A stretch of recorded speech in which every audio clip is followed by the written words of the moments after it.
Good morning, people. This is Hemant Kumar, teacher of anthropology and political expert. आज हम कुछ constitution के जो आर्टिकल है उसकी हम चर्चा करेंगे।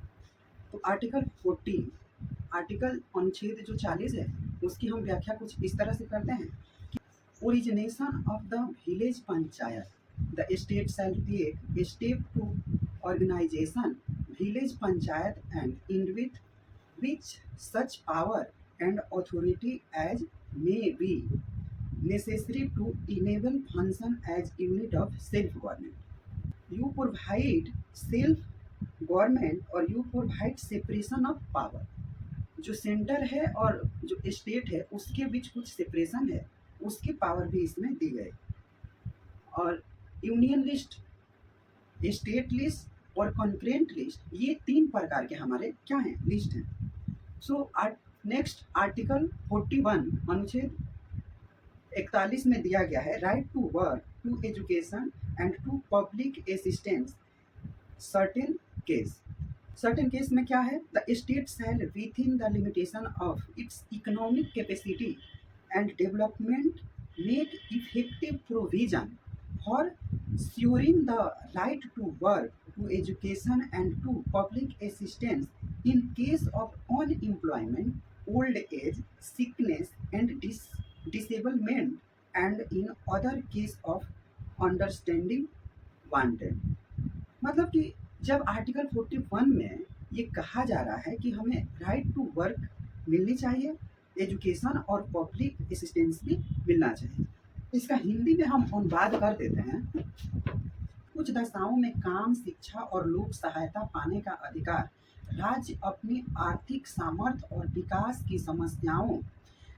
की सीमाओं के भीतर काम पाने के लिए, शिक्षा पाने के लिए और बेकारी, बुढ़ापा, बीमारी और निःशुल्कता तथा अन्य अभाव की दशाओं में लोक सहायता पाने के अधिकार को प्राप्त कराने का प्रभावी उपबंध करेगा।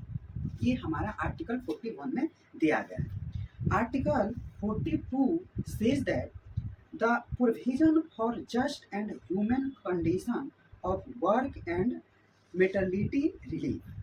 दैट मीन्स कि अगर कोई महिला प्रेग्नेंट है और वो वर्किंग है, चाहे वो किसी भी जॉब में, तो उसे ह्यूमनिटी के माध्यम से और एक वर्कर होने के नाते उस महिला को प्रेगनेंसी रिलीफ मिलनी चाहिए। और ये हमेशा से मिलते आ रहा है, जिसमें या तो आप बच्चे हो जाने के बाद आप छुट्टी ले सकते हैं या बच्चे होने के 2-3 महीना पहले आप छुट्टी ले सकते हैं। ये मानवीय कृत है, इसे किया जाना चाहिए। ये आर्टिकल 42 में दिया गया है।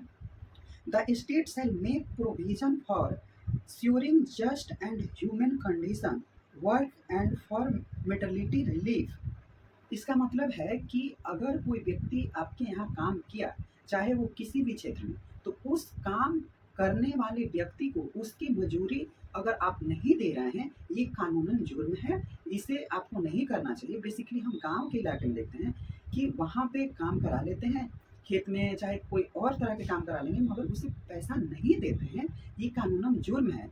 क्योंकि बेसिकली देखा गया है कि जो दिहाड़ी मजदूर है, तो दिहाड़ी मजदूर का यही देखा गया है कि वो जब तक काम नहीं करेगा और काम करेगा उसके बाद ही उसके घर का पोषण पालन होगा। इसके वजह से ये कॉन्स्टिट्यूशन में मेंशन है कि अगर कोई काम करता है तो उसे उसका पैसा मिलना चाहिए।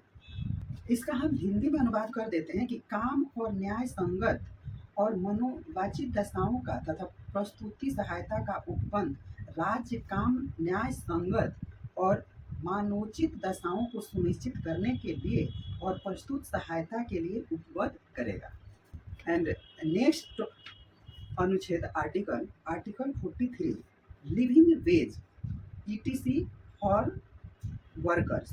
The state shall individual to sure by sustainable legislation or economic organisation or in any other way to all workers, agriculture, industrialist or other workers a living wage condition of worker ensuring decent standard of life and full enjoyment of legislature and social and culture opportunity and in the participated and particular the state shall individual to promote cottage industry on in individual or cooperative, basically in the rural area.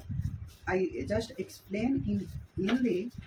The 43 कर्मचारियों के लिए निर्वाह मजदूरी आदि पर राज्य सरकार and राज्य उपयुक्त विधान और आर्थिक संगठन द्वारा या किसी अन्य रीति से कृषि के उद्योग के या अन्य प्रकार के सभी कर्मियों और कर्मचारियों को काम निर्वाहक मजदूरी, शिष्ट जीवन स्तर और अवकाश का संपूर्ण उपभोग सुनिश्चित करने वाली काम की दशाएं तथा सामाजिक और सांस्कृतिक अवसर प्राप्त कराने का प्रयास करेगा और विशिष्टम ग्रामों में कुटीर उद्योग को व्यक्तिगत तरीके से या सहकारी आधार पर बढ़ाने का भी प्रयास राज्य सरकार कर सकती है और राज्य सरकार को इस विषय में अपना खुद के एरिया के प्रोटेक्शन में रूल बनाने की आज़ादी है। एंड नेक्स्ट अनुच्छेद next article 44 uniform civil code UCC for the citizen. इस पे गृह मंत्रालय में और पार्लियामेंट में इस पे बहुत ज़्यादा चर्चाएं आजकल चल रही है। पीछे भी चले, चुनाव में भी इसका बहुत चर्चा रहा। तो यूसीसी आखिर है क्या, इसकी हम चर्चा करते हैं। तो the state shell introduce the sure for the citizen a uniform civil code throughout the territory of India.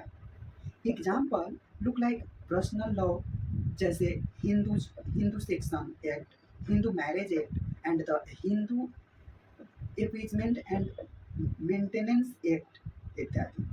And और भी है जैसे मुस्लिम पर्सनल एक्ट है, मुस्लिम मैरिज एक्ट है, पारसी मैरिज एक्ट है। इसमें देखा क्या जा रहा है कि यह सभी पहले दिन से ही अलग अलग एक्ट हैं। एक पहल के तहत हमने यह सोचा कि क्योंकि हमें इसे एक के यूनिफॉर्म सिविल कोड हर सिटीजन को ऐसा एक कानून बनाकर देना चाहिए ताकि एक ही कानून हो, एक संविधान, एक देश तो एक विधान भी होना चाहिए। तरह तरह के जातियों के आधार पर जो कॉन्स्टिट्यूशन में मेंशन किया गया है उस पे हमें रोक लगाने की जरूरत है। तो इस पे एक क्वेश्चन उभर के आता है कि अगर यूसीसी इतना नेसेसरी ही था तो जो हमारे कॉन्स्टिट्यूशन के फादर थे उन्होंने ये काम क्यों नहीं किया।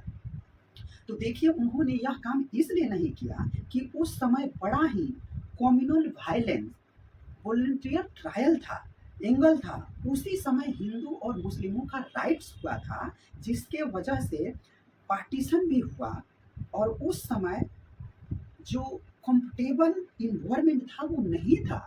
उस समय हम यूसीसी लागू नहीं कर सकते हैं कि क्योंकि उसी समय भारत और पाकिस्तान का डिवीजन हुआ था।